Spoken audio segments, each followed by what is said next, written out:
Hi, I'm Shayna. And I'm Tracy, and we are the creators of The Pump and Dump Show.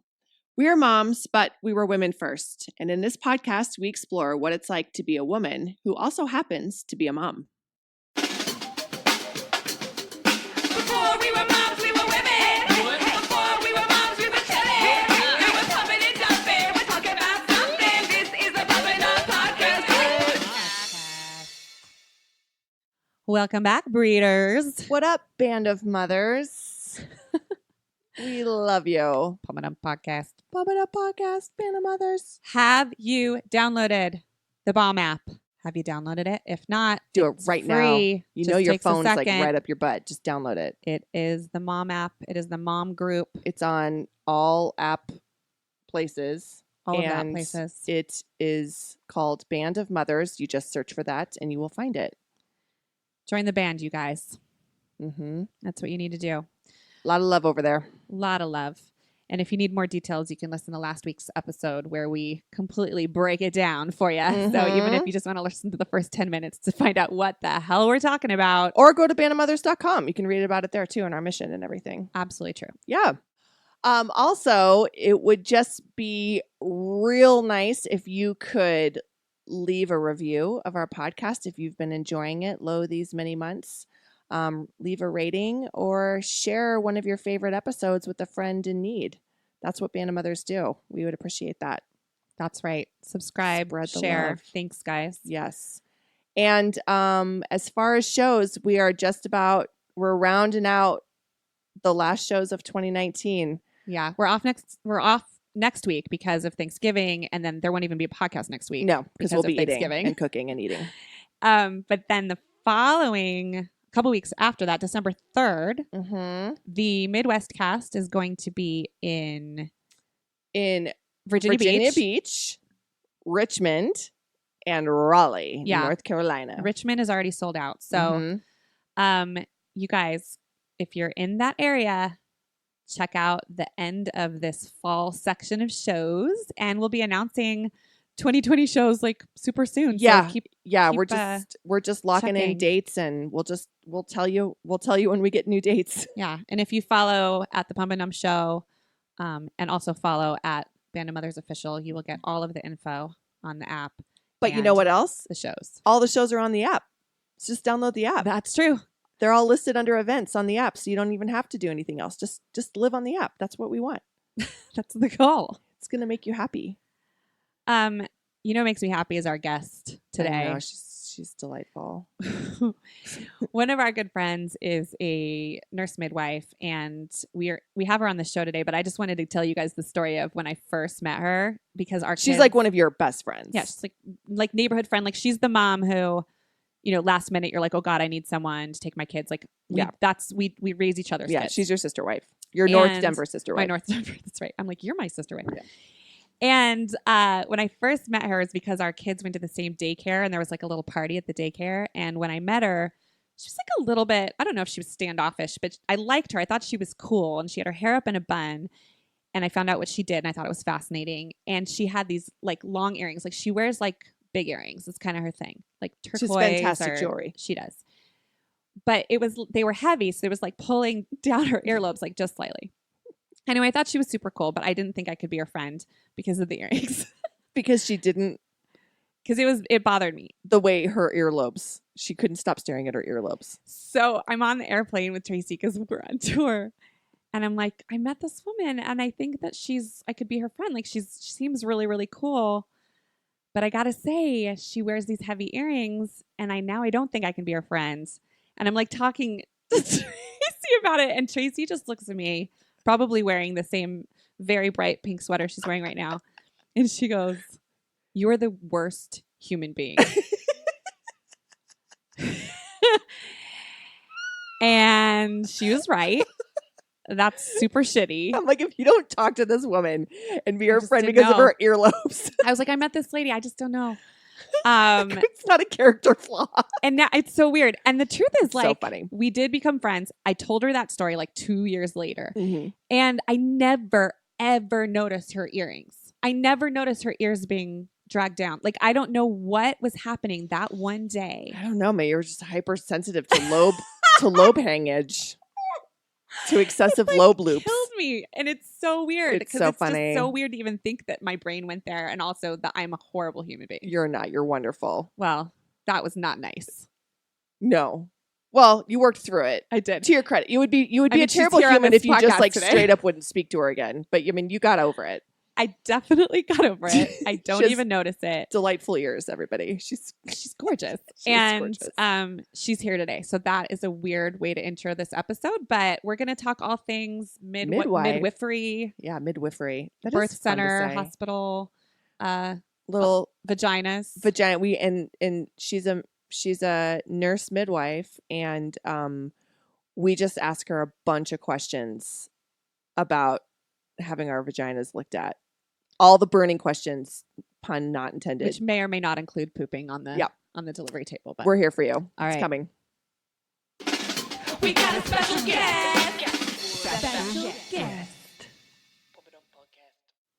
Today's special guest is a nurse midwife named Courtney Hasson, who works at the Boulder Birth Center here in Colorado and is also a very good friend of ours. And she is a wealth of information about birth centers, hospitals. You've worked in all of them, right? I have. Yeah. Except home. I haven't done home. You haven't done any home births. No. Do you have to do something different? If you're a midwife, can you do a home birth legally? If you're a midwife, you can. If you're a nurse midwife, you can do hospital, birth center, home, wherever. Wherever. The mall. Sure. Also, we should point out that Courtney was on one of our most popular episodes of all time, airing our dirty laundry, That was parts a 1 and popular 2. one? Oh, yeah. Yeah, still is Okay. popular. Nice. So we grabbed her for a round table. So thanks for returning to the P&D. I don't know if it's the snow or what, but I feel kind of like Little NPR. we're a little NPR. That intro is a little NPR. I apologize. We'll get ruckus. Okay, so is her intro done? Are we done Oh, yeah, introducing her? Courtney Hasson, nurse midwife extraordinaire. Tell us about you. So remind our audience who you are and how many kids you have. So I have 2 kiddos. I have a 7-year-old and a 9-year-old. And what? Well, let's talk about how you got into women's health, because that's really Perfect. interesting, because that gives everybody a little background on why you actually know your shit. I started in women's health through my journey in anthropology when I started to learn more about health issues specific to women, both nationally but also internationally. And so I started getting more involved in those arenas, and it just led me to becoming a nurse, knowing that I wanted to be a midwife. Can I interrupt? Mm-hmm. How does one have a journey in anthropology? I think that's what anthropology is. Did you study it in school? I did. So I was. You always hear about anthropologists, but you don't ever actually meet one. Yeah. So I wouldn't necessarily call myself an anthropologist, but I did. When I was in photography school, I went to West Africa to do a project. Like you do. As you do. And I was surrounded by a lot of stuff, and specifically there were some issues related to childbirth and maternal and infant mortality. And so that was my first piece in it, but I didn't really understand yet. I was, 19 years old. So I came back and kind of started looking up how do you learn about culture? I'd never heard of anthropology. And so it's just the study of culture and life. And then there's different pieces. And one of those is medical anthropology, which is what led me down Gotcha. to getting more involved in the medical side of it, which led me to become a nurse and then ultimately a midwife. And you became a nurse because you knew you wanted to be a midwife. Yes. So is that the highest form of midwife? Midwifery. Yes, midwifery. Yeah, I mean, you can go on and you can become, yes, I would say as a midwife, yes, but you can continue on in your education to become, more knowledgeable about specific things. But yes. Because you were saying when we during our NPR opening, so a nurse midwife Mm-hmm. can deliver babies just about anywhere.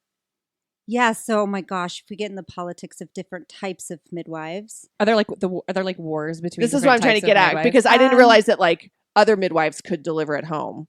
yeah. So, gosh, so there are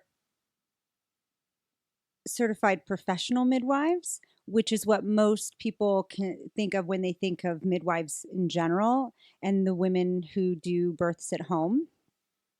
So they're not nurses first. Okay. So they have a little bit more of a mentorship program. There's a lot of different pieces about it. But yes, there's some definitely political things between the two. The goal is for all of us to support each other and for women to be able to ultimately choose who they want at their birth. And it's state specific. So here in Colorado, CPMs can just do home birth. They can't work in birth centers or hospital. But a nurse midwife, which seems like backwards to me. Like it would seem like you would have to have more. So the nurse midwife has more training or education, to put it like just put it politically correctly. So then what exactly can a nurse midwife do that's different than the Like other what kinds of capabilities midwives? do you have medically? To kind of go back to what we said about we're nurse practitioners, and so we kind of get taken because we're called nurse midwives. People forget that. So we can prescribe medications. We follow a lot of the standards of care of health. So women can come in and get their PAPs, get their IUD, contraception, any problems that you really have. So like you that can are prescribe narcotics, like if you needed Yeah, to. if somebody had a really bad tear or is having a miscarriage and needs to go through a medical induced medication, then I would prescribe them narcotics for that pain Okay. as they go through that. Yeah, so you're a nurse practitioner. I'm a nurse practitioner. I just focus on women's health. Love it. Yeah. Okay. All right. So this is cool. So you decided to become a midwife versus, say, a gynecologist. Why? Because you didn't want to go to med school? Because midwifery is more hands-on? Like how did that lead you?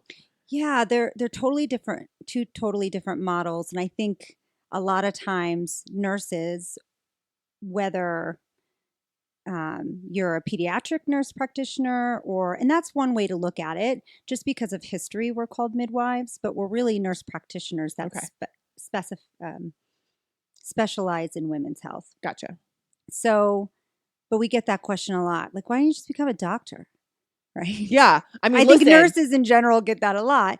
And I think, yes, it's a completely different model of care. And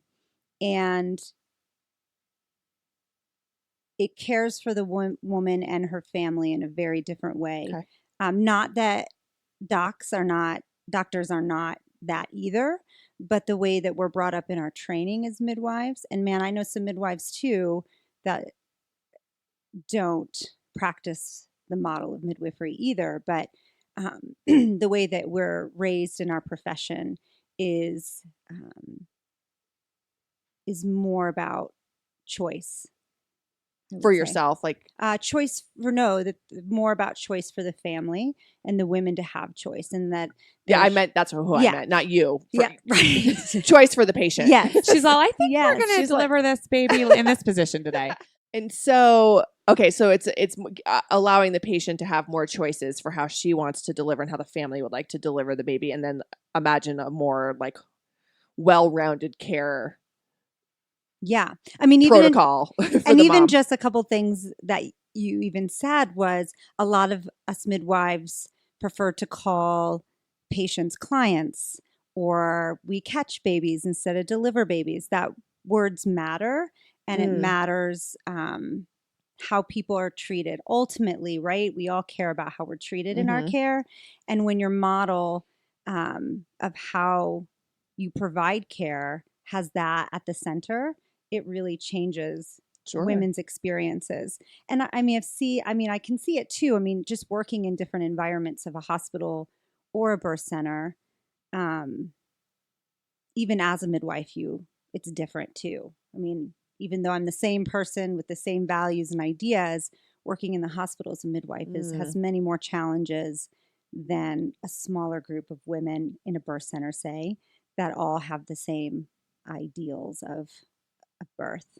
Gotcha. Are there doctors who choose to work in birth centers? It's funny. There has actually, I think, been talk about one being hired at one birth center, but I'm not so sure about that. I don't But know. all the generally policies. But speaking, yes, no. generally It's like there was a speaking, legend once no. of a doctor that and I wanted mean, there's to. and let me, there's a lot of midwives that don't work. Majority over, I would say 90+% of midwives work. Nurse midwives work in the hospital. Mm. Oh, interesting. Okay, let's get a couple definitions out of the way so everyone's clear. Yeah. So what's the difference between a midwife and a doula? That's a great question. So a doula is usually a woman who provides labor support for women. They don't have any, medical training or making medical decisions. They're super helpful, but they support mostly just labor support. Like Gotcha. just advocates. Yes, and if there's any doulas out there, I surely know that you would explain that much better. And then a midwife is one that's gone through training and will So a doula can't necessarily deliver a baby, definitely not. like legally. Yes, no way. They're very, very different. Okay, Yeah. gotcha. Okay, and then what is a birth center? So a birth center is a place that is where women can choose to give birth or get any of their women care as well. Oh, really? Mhm. Oh. We do all And comprehensive. she That's offered me we'll an IUD recently.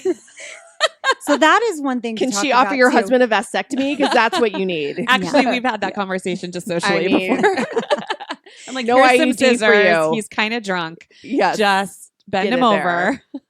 So a birth center is where midwives usually work, but yes, a doc could work there too. But and it's more of a home-like environment. It's not usually of a bigger system like a hospital.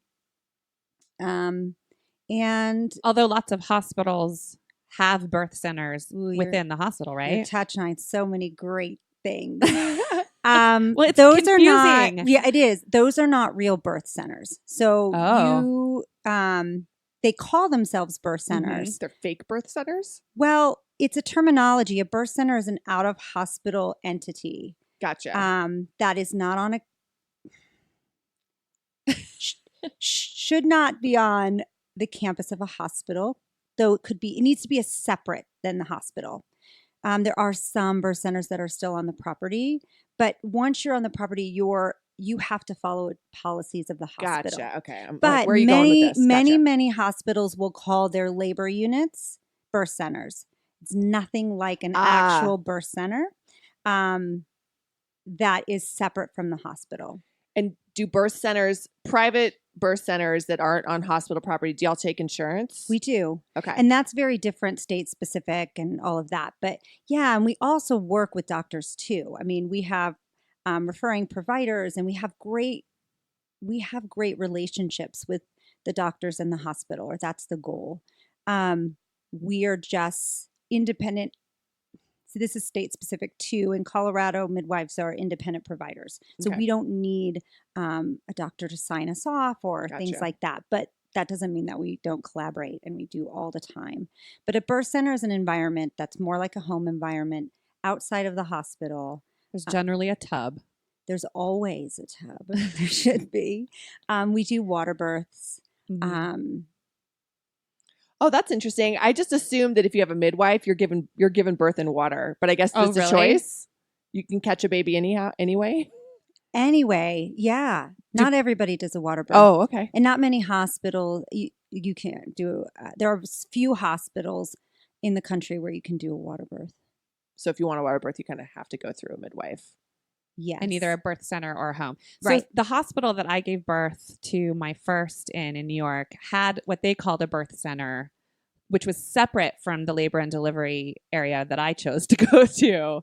And it was on just a different floor, hmm but they focused on like all natural, no drugs, they had the tubs and all Not a that kind birth of center. stuff. But then Right. fake Well, this is birth what I'm center. finding out. But then they say, you know, but then should you need to be transferred, or should you really just feel like this isn't for you? They literally like drew back a curtain and pulled out the IV and were Right. like, here you are. Yeah. Which I kind of find reassuring. Had I chosen to do it that Mhm. way, but you're saying that's not real.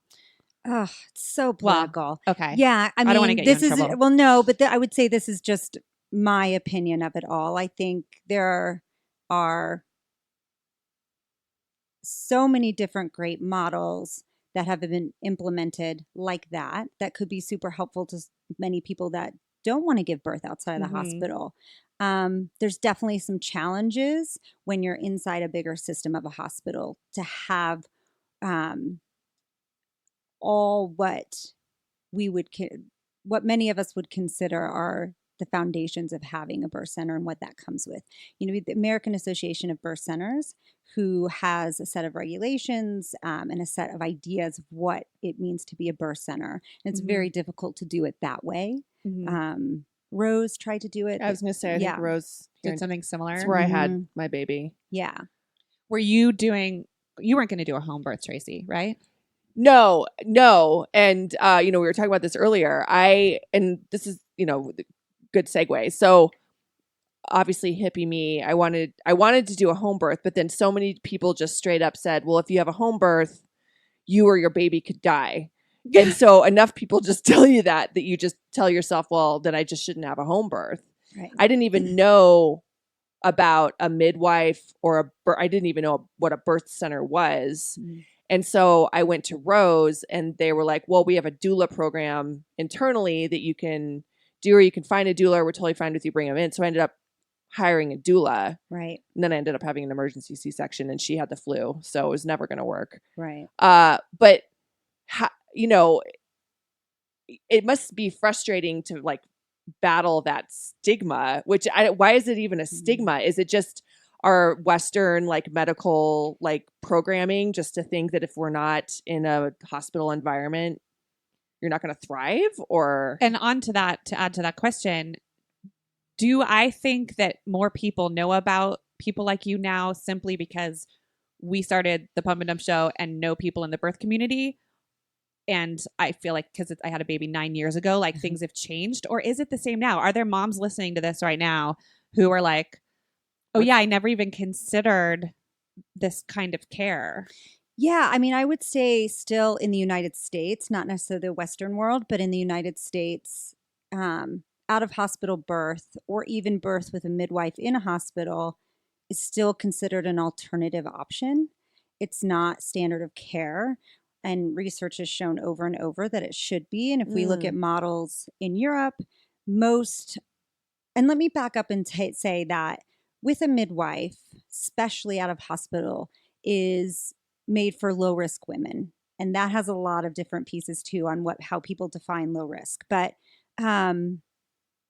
so really the models that show the best outcomes for women and babies and families ultimately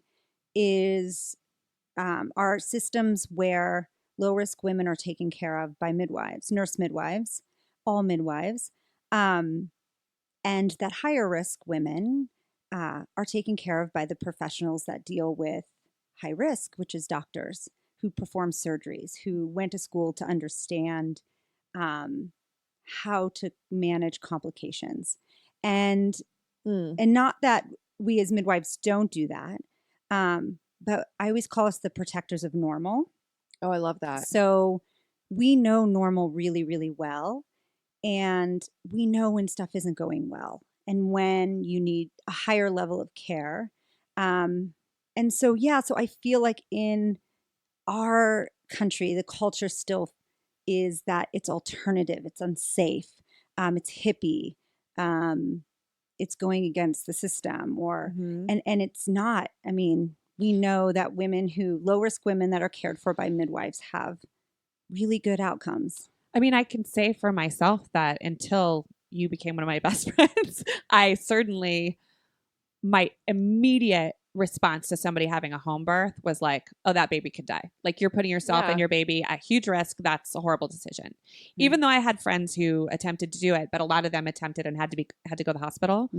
So I think that, Mhm. obviously, And there are different outcomes for different types of midwives providing Yeah. care. There are more now certified nurse midwives doing home birth. Um, and their outcomes are different than certified professional midwives. okay. Because of the extra. Okay. or because of what they can handle. Well, and I think Well, and relationships with providers. I Oh, mean, a right. lot of us have been nurses. We've worked in the hospital Right. system. We're looked at differently by the community. And a lot of, I mean, I'll go as far as saying a lot of bad outcomes are put on the out of hospital provider, but it also is about relationship with your transferring hospital, nurses, other providers, and how women and providers are treated when they transfer their client into a system that doesn't accept them. so like you're struggling, you're in a high risk situation, you're in labor, and then like everyone's just like snubbing their nose at you because you came in late to the game and you didn't start in the hospital, and they're like, oh, she came in from a birth center, and like that's so irritating, and now they're just like a little irritated with you. Yeah, I would say Colorado's really great, and other states are. That is happening less and less as women have spoken up and saying that they want something different. So the medical community has also had to change the way that they treat women Like their in the prejudice, hospital, right? yeah. That's why they call things the birth center in the hospital. They try to model their system based off of ours. Sure. Yeah. And because ultimately, again, this is a huge experience for women and families, and they care about how they're treated. And when more people find out about the way that midwives, nurse midwives view care, Mhm. it sounds really good. And they want to experience that. And it is becoming more known. It's definitely a shift in our culture. And I think it'll continue. Well, I think it's awesome. I love caretaker of normal or protector of normal. Mhm. And you keep saying care, and I'm thinking, I mean, my own birth story, you can hear me and Shayna's on some episode a while back about ours. It was traumatic and I had emergency C-section, and generally speaking, I was cared for because I was one of those high-risk patients. I almost stroked out, and I did need a doctor that understood like high blood pressure and, how to prescribe beta blockers and all that stuff. Fine. Mhm. But then I think about my sister, who's very fertile and had relatively easy pregnancies. Her first kiddo, my niece, came out with the umbilical cord wrapped around her neck. Which is really normal. Normal.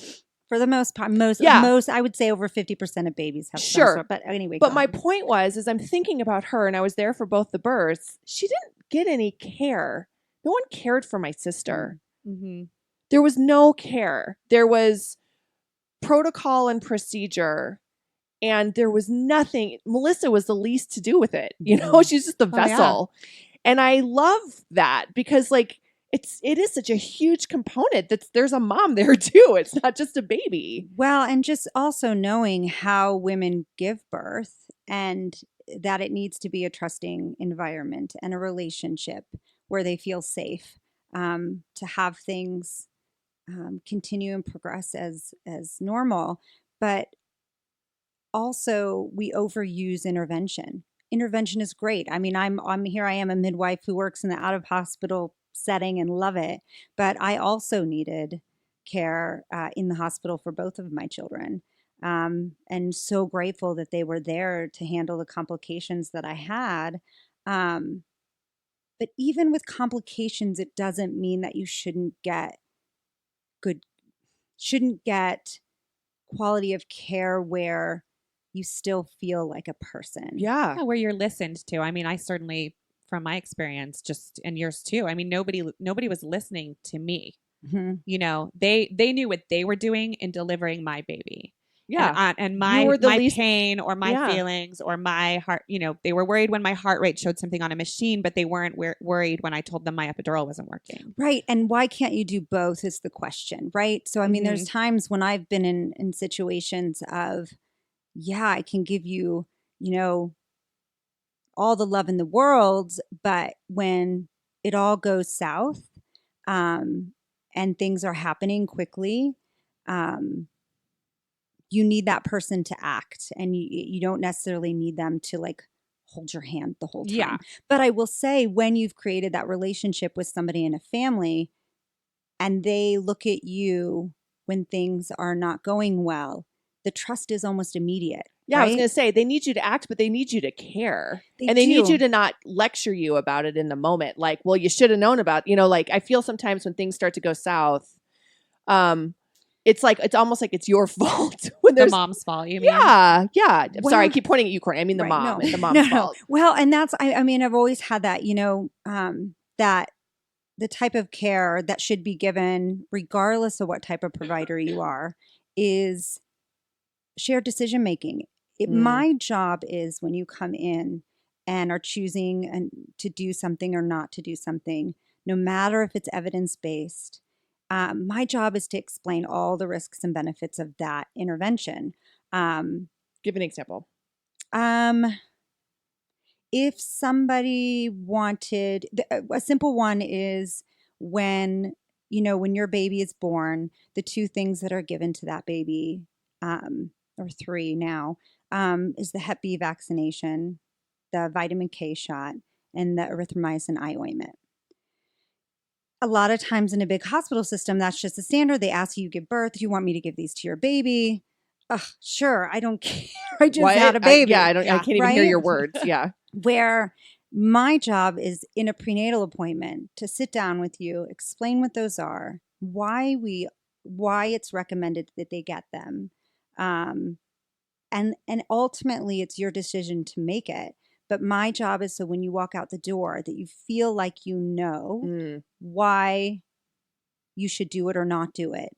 And if you choose not to do it, even if it's recommended, even if it's evidence-based, I just struggle with why providers hold on to that and shame people for choosing to make a decision that goes against evidence or the CDC recommendation. Well, do they do that because they think it's going to cause like the downfall of civilization, or do they really think you're endangering your baby? I think, really? Or well, sure. I mean, there's many people that would say, if someone doesn't do that, it's my responsibility to let them know that. And you can still let them know that, but people make decisions based off of so many different cultural things, or how they feel about the system. And I mean, how many times have you heard about something being done and then 5 years later it's caused issues? Sure. And I think people question that, and It it isn't. And if they want to choose something that's not of mainstream care, then so be it, right? They have the right to do that, but also not be shamed for making those decisions. Right. And usually, and to go back to the model of midwifery, we usually have longer appointments with you. We have more time to take care of your whole self.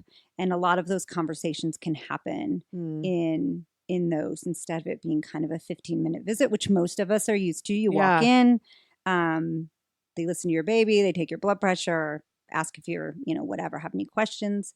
Where a visit with a midwife, and especially in an out-of-hospital setting when there's more time, it really is a holistic approach. We care. If you're the client, you're pregnant, all your wellness visits, all those baby appointments are done with your midwife? Yeah. Okay. So they're not done at the doctor's office? No, they're done at the birth center. Oh, It's okay. That's awesome. total comprehensive care. And I think that's another big misconception about nurse midwives, is that we care for the woman from the time she starts, or the person when she starts her period, all the way up to menopause. So of course, what we do, a big piece of what we do, is labor, birth, and postpartum care. But a much bigger piece is your entire women's health. Wow. I had no idea. Like that IUD she offered me. Right. No, Courtney. That's Chris on Chris. That's fascinating. And then I just think about, I wonder if you even know statistics off the top of your head, not to put you on the spot, but like, I had preeclampsia. Right. It was not, I was as big as all three of us put together and visibly unhealthy. Mm-hmm. It wasn't caught until I was so sick I had to have Mhm. an emergency C-section. And my doctor straight up told me she misread my numbers the last week that I was there when I was visibly ill. Yeah. She switched the numbers. So my blood pressure had been high for like 10 solid days before I came back. And then she was like, oh shit, you got to get this baby out of you. Mhm. Like, I would imagine situations like that don't go unnoticed if you're actually taking the time. You're catching preeclampsia before it gets to a point where the woman is in like grave danger. Yeah, I mean, that stuff can go really fast. It presents different for so many people, but our guidelines are the same that any hospital would use. So yeah, when we catch a woman who has preeclampsia or something else that can put their pregnancy at high risk, then they risk out of the birth center, and then we connect them with the right place to go.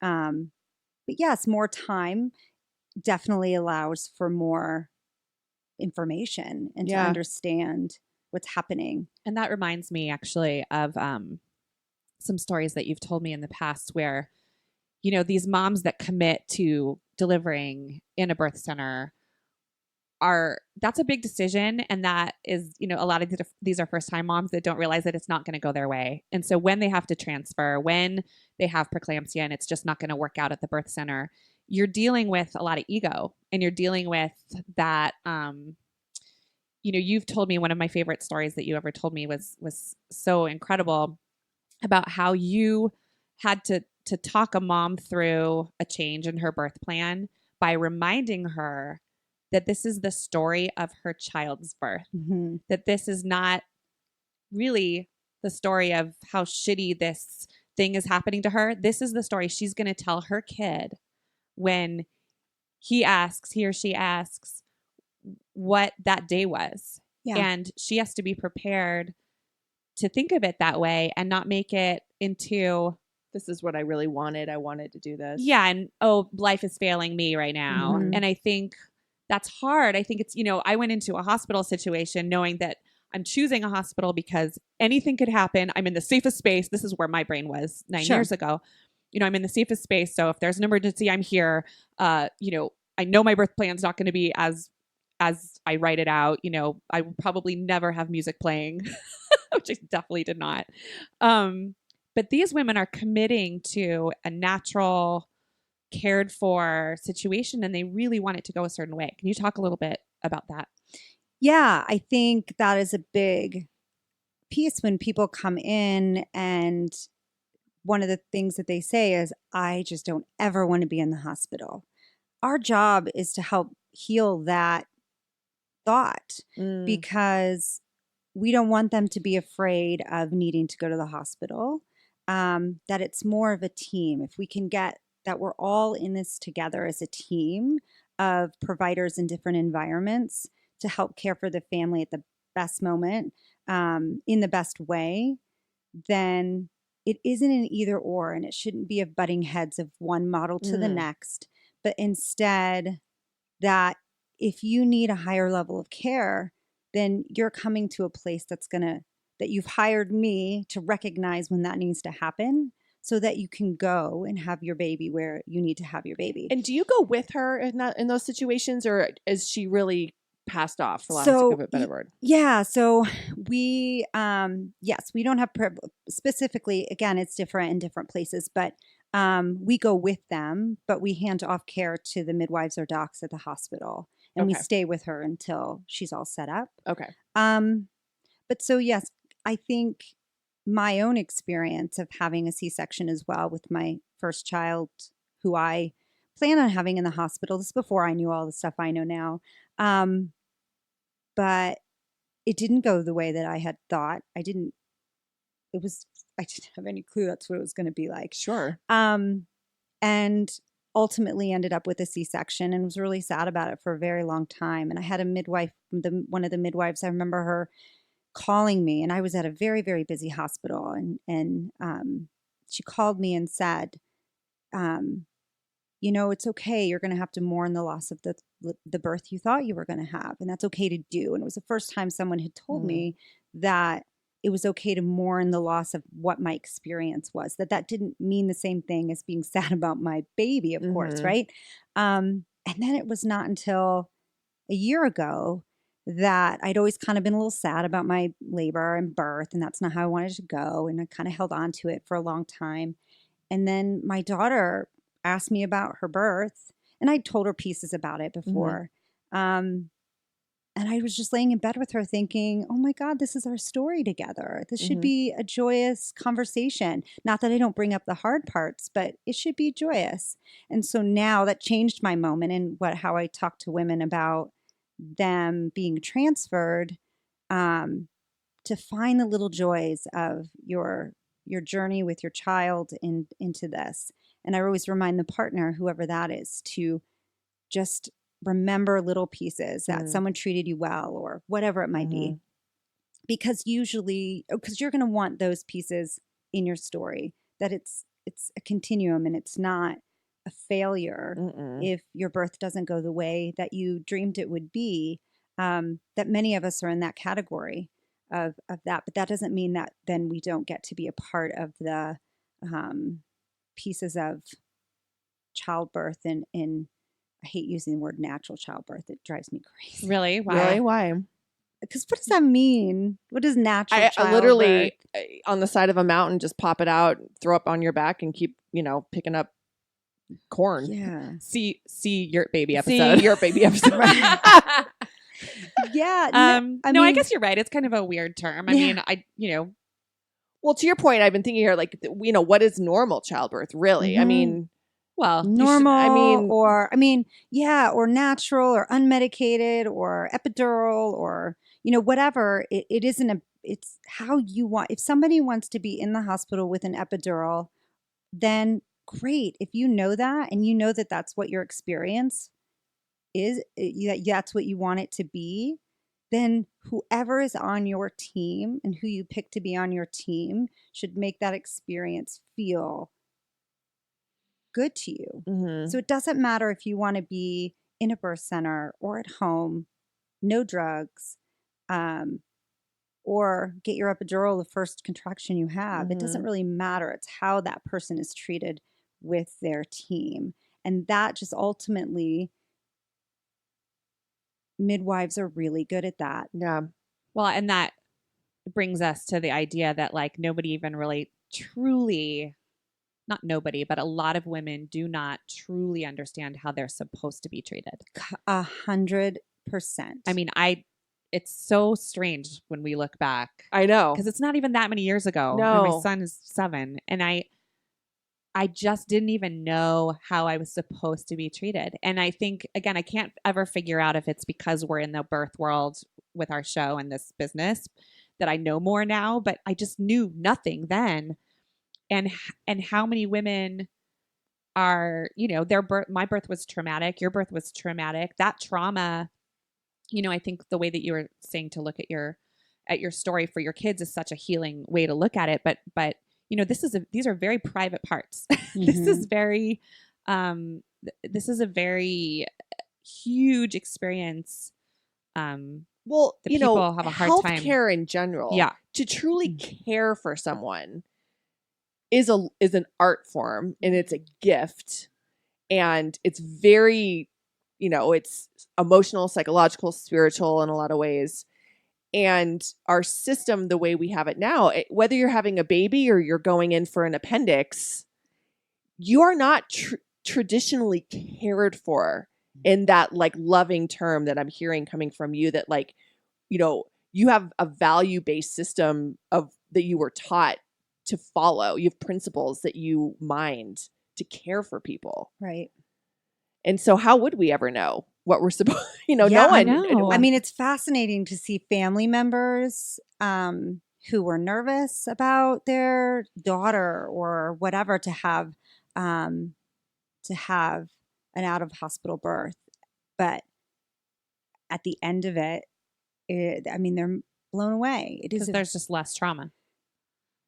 Would you say that? or just less drama. Less drama, less trauma. I definitely wouldn't say that there's no birth trauma in the birth center. It exists everywhere. Mhm. Yeah. But you 36 hours of contractions ain't gonna be any happier. mean- I don't care what out. kind of Yeah, I mean, pillowcase you have. I've seen women who that's all they ever wanted was an unmedicated birth on a birthing stool in a birth center and have trauma from that. They had the most amazing, beautiful birth on the outside, but it's not how they felt on the inside. Mm. Or they got transferred postpartum and for whatever reason, Mhm. So anyone can carry that in any way. Though you're coming back to talk about those things with a team that you Hears you. trust. Yeah. Oh, you So, mean like after it happens? yeah. Like you have people that can aren't just going to abandon you now that it's out of you. Or leave gauze Right. in you. Yeah. God. Or tell you, oh, well, sorry, I can't help you answer. I can't answer any more of your breastfeeding questions You've because you're not checked here. out. You've checked out. So you need to go find someone else and I don't have anyone else to give you. We're Yeah. not. We're fine. We're totally We're healthy. totally, I'm fine. I'm so fine. It's fine. I have Frankenpussy. It's fine. You don't. That's what I call it. Sorry. Did I not say that before in our podcast? I'm certain you have. It doesn't mean I like it anytime I've heard it. Everybody tears. It's like terrifying. Oh, Terrifying. oh, Get it? yeah. Yeah, I think it's pretty. You don't care? No, No, but to that point, I'm just go back to my sister. My sister tore, and then they were just they just scooted up and they were like, "Spread your legs. We got to sew you up." I was in the room. Her husband was in the room. We're staring at this new baby who she's not holding. Mm. And this, I just remember looking over at her with her legs spread, and this woman is just stitching her up, and that's not care. Yeah, I just wish, I wish everyone could experience what it feels like. And you're right, in any having a baby, surgery, whatever it might be, what it feels like to have a provider that is qualified to care for you, and treats you in a way that is more hands-on and listening. It's amazing. And I have seen women who, are quote unquote going against the grain and talking them through those decisions, or helping them talk them through those decisions. And then when things go bad, they trust you. They trust you to make certain decisions or help them make decisions. And they're more apt to do those things. It's fascinating. But not all. I wouldn't throw us all, because there's probably a whole bunch of docs that also give that type of care. It just is not the same model. Sure. Yeah. Yeah. No, I certainly never felt that care. How many of us even see our gynecologist? How many of our doctors even deliver our babies? Right. Yeah. I didn't know the person who delivered my baby. No, I was telling Bo the other day, I forgot about this, that when I gave birth to him, it was a teaching hospital. So there was a lot of people in the room. And I'm just spread eagle, Even that isn't that kind of violating? Well, they asked. asked me, I but even what was think I of- supposed to? You're not. Were you gonna say no? It was such a weird. Well, it's even, this is just kind of a small thing or a big thing. I don't know, but I never use stirrups ever. I don't ever put women in stirrups for I didn't anything. know if there were stirrups. think there Because were. that's kind of where when someone comes in to get their pap or whatever, don't use stirrups because it's just, Oh, not do you- even for a pap. How do you No. get in there? well, it's this type of table we have that allows them. They still have to. There's the a hole in the legs. table and she's on her knees Yeah, right. underneath. But you know what? I The think about, flashlight. what I wish more mamas would think about too, or even papas, I guess, but that this is a birth center is a great place to bring your daughters for their first experience to talk about period. Oh my gosh, I love that. Yeah. Mhm. It is, or You don't just do what my mother did, which is just slap you across the face. Or do what happened to me? Did I tell you what happened? My first pap, my doctor who delivered me from a small town. That's actually the definition of I being from mean, a small town. If you had He's to like, I say. saw you come out Yeah. of a vagina. Now I look into your vagina. Exactly. That's a circle. Was it a man? He was like Of 85 years Of course old. it was a He man. wasn't. And He was, wasn't old. He was he wasn't? I was like, shouldn't say that. obviously he was 85. He was so his brother is actually the one who delivered me and but anyway, he said to me on my first time I was getting a pap, I was terrified. And I was like, what we all do is want to shut our legs anytime someone's down there. Well, almost anyone. And Well, anyone with a scalpel or Sure, like I'm like, those speculum. clamps, speculum. Thank you, not a scalpel. hopefully it's not a Definitely shut your scalpel. legs if someone has a Oh, scalpel. jeez. Talk about trauma. He said to me, oh, you need to relax. There's been bigger things in there than this. Can you believe that? He said that to you? He said that to me. And you were what, 12, 13, Oh, 14? God, no, I was like 17. He was, Oh my God, that's horrible. yeah, isn't that terrible? Ugh. And so I hear a lot of those stories. Why did he say that? I mean, it's terrible. This is really sensitive. Yeah. should Ridiculous. say his name and have everyone Go know ahead. here. But I think you Yeah, hear why do we protect him? Fuck right, him. right. I think that a lot of women have those experiences. I mean, it's as simple as having women give you permission to start a procedure or asking permission. Like, I never check a woman's cervix or put in a speculum until I've asked for permission and let them guide me to tell me when they're ready. Mm. I mean, if you're dealing with any woman who's had a history of sexual abuse or assault, I mean, that's a very, those positions can be very triggering, or the words you use, like relax, or Yeah, I mean, that makes me nervous. yeah. So Yeah. those conversations happen in our appointments, right? Are there any triggering words Mm. or things that we should not say? You ask your clients that. Yeah. That's awesome. Right? Because I normally will say, just relax, but that could be exactly what an abuser has told That's them. what I was Sure. taught when I was bartending, to say to someone who was being unruly. It really puts them off guard. If like someone is being a jerk about ordering a drink, you say, relax. Right. And it gets Ew. people, it gets Well, people yeah. like real, like, oh shit, like, ooh. Oh, I think It gives I'd you be power. mean. It gives Yeah. you power. That's the point. And so then you What could about never the deal with that. nurse when I had an appendix and I was in the hospital for a long time, and she looked like Kathy Bates and Out of Misery. God. And she, in the middle, she was my night nurse, and she came around, and I have really deep veins, so it's like really hard to give me medicine and IVs and stuff. Mhm. And she had to switch it to another arm, and she waddled around the bed and goes, ready or not, here I come, like pointing. She goes, ready or not, here I come, with like the needle pointing at my arm in the middle of the geez. night. You'll never forget her. No. No, you don't forget those. I mean, and I think there's hundreds of stories, thousands of stories of how women have been treated, or partners for that matter, Sure. in supposed to be one of the most joyous moments of their life, and feel violated. I mean, you're allowing someone to, you're just like, I mean, you're in the most vulnerable position a lot of times, most vulnerable moment, and people need to be cautious of the way that they treat you in those moments. I always think there's like a lot of competition too between women. I find like it's like, oh, I had pain, so you feel pain. You like I made it through, so you need to make it through, and it's like this cycle that we just like pass the on. doctors. Yeah, doctors, nurses, Yeah. sometimes. Yeah, the healthcare field is definitely, I mean, there's hierarchy. Can be really, we always say like nurses eat their young. Oh, really? Yeah. Let me ask you a question. I love nurses, by Um, the way. Mad respect to nurses. Oh, yeah. They're great. Let me get stupid here. Did you guys see, we talked about this a little bit. Did you see that graphic that was going around of all the different vaginas? Oh yeah, I commented on it, I think. Yeah, it's Yeah. so fascinating. So there's this illustration that was going around the internet of how women's vaginas are all super, super different.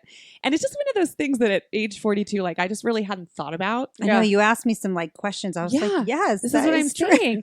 So of course I go to my friend Courtney, who sees vaginas all day. Yeah. And I was so curious, A, like, do you even notice? And B, is there a smell? I'm just being dumb, but asking questions No, I that think maybe this is a people are question. curious. Yeah. We have you here in this Does trapped. it matter if you shave? Yeah, let's talk about that stuff, right? Because first of Yeah. all, I want all of our listeners to realize, if you haven't seen that graphic, it's fascinating. Yeah, I want to see it. I All don't of our think I saw it. vaginas are so different externally and internally, I'm assuming. But it's you only see, and this was one of the people who posted it, their point was like, you really only have seen other women's vaginas if you're a straight woman in porn. And those are all like selected vaginas or they've had labioplasty or whatever to look like a certain hairless way or whatever the hell, whatever, it depends on the porn you watch. The face you are making at me is incredible. But I'm asking Courtney, who sees real women's vaginas, hundreds of thousands of vaginas, like, what's that like? Do you even fucking notice? I will say this. Nobody, when you go do your PAP or whatever it is that you have to have someone look at your vagina, nobody cares if you shave, if you don't shave, if you showered, if you didn't. We do not care. I couldn't tell you if you asked me at the end of the day what someone's vagina, I have no idea. And every woman is so different. So you don't care about their underwear? Well, I don't see their underwear. You don't see it. Oh, right, because they take it off before. But I don't care about that. I don't care. But I get it. Do you hold your breath? Does it smell? Oh my God, Does it get all you guys stinky? are so funny. I just curious. I'm curious. People want to if know. somebody has a smell, then they come and see me. And Right. yeah, I mean, no, I would say most vaginas don't smell. We all kind of, well, that's so wrong. That's not true. Is it stinkier in the summer when everyone's a little sweaty? You're so funny. I can't even almost answer that question. I have no idea. Though I do know that, we all have a vagina smell, some stronger, some not. Sure. But no, that isn't something, unless someone's coming in for an issue. That's one of the things that, yes. And I will tell women, I get it. I can smell that, or I get what they're saying, but people are embarrassed about it. Like, how many people apologize for their vagina? How many people apologize for their smell? Do not apologize for your Do vagina. not apologize for it. And If they're apologizing for their smell, is there actually a smell, or do they just think there's a smell? I would say majority of the time there is not a smell. Yeah, that's what I'm saying. Like, you're apologizing for something that you're self-conscious about. No, that you're projecting that doesn't actually exist. Totally. And I get it. When I have to go do my PAP, I tell myself, nobody cares. You have to tell yourself that, because I know that and it's funny because we all laugh about it in the fact because nobody cares. Where do we get that from? Is that our puritanical, we're just like, we're ashamed of it? Most guys don't care. But it's just interesting that I never even thought about, like, how different all of our badges look. Do you know what I mean? She still wants to talk about labia. Labia. Labia. Who's labia? Labia. No, you're right. I don't. We can talk about it. There's nothing to talk about, really. Well, it's like when it's women, like everyone's ears are different. It makes perfect sense. Yeah, well, it's like when people, women tear in labor. They're so worried about it, but most cases it's normal and worried about it. deal. Why? Because it's painful, or because it's embarrassing? I would say painful first, but then that somehow their vagina won't be "quote unquote" normal again. Mine's never been normal again. I don't feel like. We You keep saying change. that. How do you say? I think that my skin is more sensitive around where I tore, and I get very self-conscious of it during intercourse, for sure. We should talk about that. Because it's Really? too sensitive? Yeah, it was tore, and it's like my brain will never get over the trauma of that first birth and The gauze. But I also just feel like I feel like that skin's gonna tear again or something. That's different. Totally, That's in your brain. That's not actually like physiologically you haven't noticed any difference. no, I think it is more sensitive. Yeah. When there's like 3 fists in there. She's being Oh funny. my Courtney. God, get out of here. I think Who's the third fist? Oh, yeah, that's weird. Where's the third fist coming from, weirdo? your own. It's my own. Yeah. Like, I just ruined this episode. But I go back to too that I shouldn't say your vaginas do change after childbirth, after we get older. But why isn't that just part of the norm, right? That it is just normal, that it's not always gonna, and it shouldn't be painful. If anything is painful, then you should go and talk with someone. Right. yeah, that's what I'm preferably a saying. midwife. Are you actually feeling nervous during like intercourse because you're afraid you feel the tearing, or are you, Sometimes. or is that just you being? Well, I couldn't. Having to I get can't over answer it. that, I suppose. Okay. But it's certainly there's a self consciousness. Wait, Sure. how did we get onto the tearing post? Sorry, You brought it up. I brought it up. Anyway, I don't interesting. want you to. I don't want it to tear. You should go see someone if that's concerning. I don't think it's gonna tear. You just said that. No, She feels like it's going to tear. yeah, Yeah. it feels.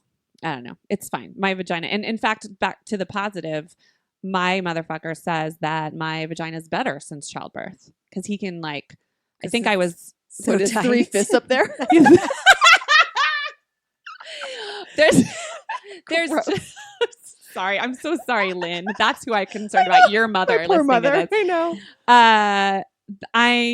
I think that I think, now that I've had a baby, I think it just feels better for him. So that's good. Yeah. Hmm. 2 babies. Had 2 babies down there. That came out of there. That's great.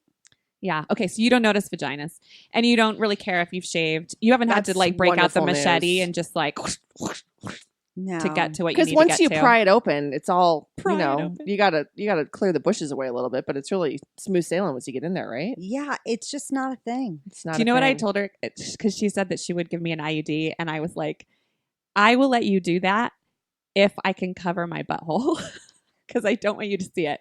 I'd be fine with her seeing my vagina. I don't want her seeing my butthole. Why? I don't If I know. was putting an IUD, I wouldn't see your butthole. Why are you? Don't I've you never see even given everybody's it- butthole? What I would think of- go in there. And, I would think of all the things, those kind of actually look the same.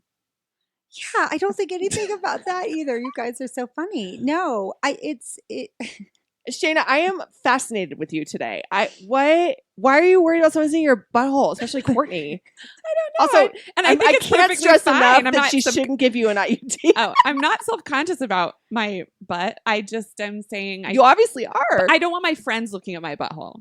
I get that. That's all. I would be if it was anyone else. I mean, I would look at your butthole, but I get why you don't want your friends to look at you know Why? what I mean? Are you Yeah. worried about what it looks like? And why is that such No. a weird word? Butthole? Well, it Yeah. is weird. I don't know if you've been to our Instagram recently, but Jilly Oh put my up gosh. the most hilarious It's so poster funny. in her bathroom of butts and buttholes. And if It's real good. you guys got to check it out, it's really good. That is good. Okay. Well, thank you for letting me be a dumb and ask these questions. No, those are but great questions. I think there are a lot of questions. I want to take advantage of having you here, and I know that these are questions that went through my brain. Yeah. Yeah. I mean, Oh yeah, like the first time I met you, one of the first times I met you, you made a joke about how you had just been pooped on that morning. oh right. Let's talk about that. Yeah. Is there a lot of pooping on during childbirth? Does that happen a lot? Yeah. Yeah. I mean, it's the It same. feels like you're muscles. pooping. Yeah. Yeah. But not as bad as women think of it in their mind. Well, I mean, I would say people are scared to poop in labor and to tear is always a lot of what I hear. And usually the poop- definitely poop and not always tear. That's not true. But most women poop in labor. Really? Yeah, it's not a big deal. I mean, not to make it about me, but when I was going back, they tried to induce me, and then I laid there for 36 hours with no contractions, but nobody would let me eat because they were afraid I was going to poop. And I was like, What? That's I what have- they I don't said? think that was why. why? Yeah, they said, we don't want you, if you like throw up or puke or Throw poop. up would be a different one because they don't want it to go in your lungs. If you had usually if you're getting induced in the hospital, a lot of times they won't let you eat because they're worried that you'll puke because they're putting you at higher Maybe risk. they for said need- I was worried. But I can't imagine that they said I'm not letting you eat. So you don't they poop. did. Maybe it was just puke and I just, But women, think about, projected. we've come a long way. Think about what women used to have to do. It used to be you were taken back to in a different place to give birth. Yeah, your Your husband wasn't family even in the wasn't room. allowed you to were come, whipped first just so you knew where Who your was in place charge. was. Yeah. and you were shaved, given an enema, given what's called a betadine swab, like where they clean your vagina. I mean, we've come a Really? long way. We don't do God. any of What this. about, in olden times where they just put you to sleep? Totally. Like that seems like the most. I remember Yeah. Twilight that or scene in whatever. The Crown where they just put her to sleep. Oh yeah. Was truly the saddest part of that entire series. Yeah, I mean, that- epidurals have come a long way. yeah, to just And- take that from mhm. you and then to like to trust that you don't even know what's happening. Yeah. So weird. And you just wake up and there's like a baby next to you. Yeah. And yeah, How'd they get the baby out? Forceps. They pull it out. Really? No. sure. If she was, I mean, I don't know. You a lot can't. You can't push. You can't no, push they if you're did. asleep. They gave you ether. Yeah, they put them to sleep. I think they. I don't. If they were. Yeah, I don't know. I mean, there was a lot of those tools and things were all made by men back in the. Well, You I'm so know, surprised. right. Do people still use forceps? Are we Yeah. still doing Yeah. Yeah, forceps or Do you need to? suction. Oh, we don't do those. Wow. Oh. Well, Courtney, we really appreciate all of your knowledge and honesty. And I think I learned some.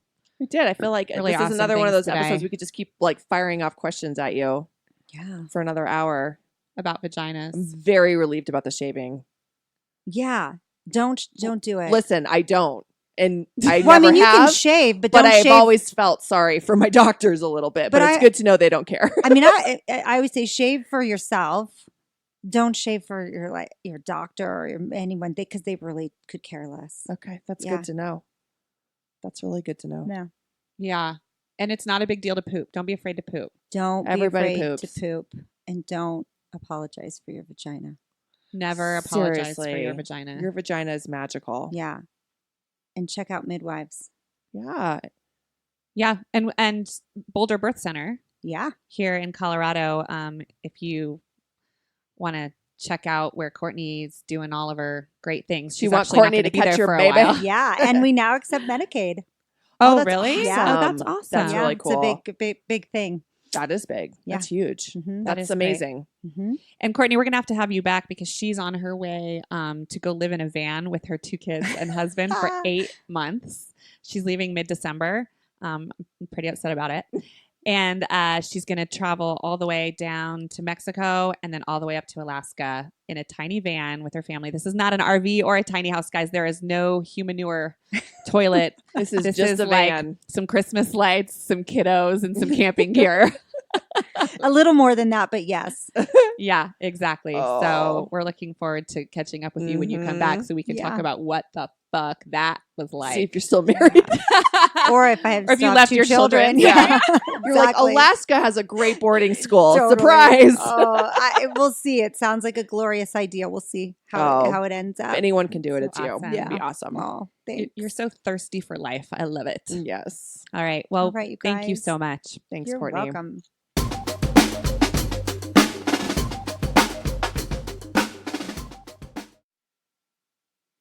You know, we watched a totally inappropriate movie. Didn't realize till we were watching it. Adam's Family Values recently. Oh, it's inappropriate?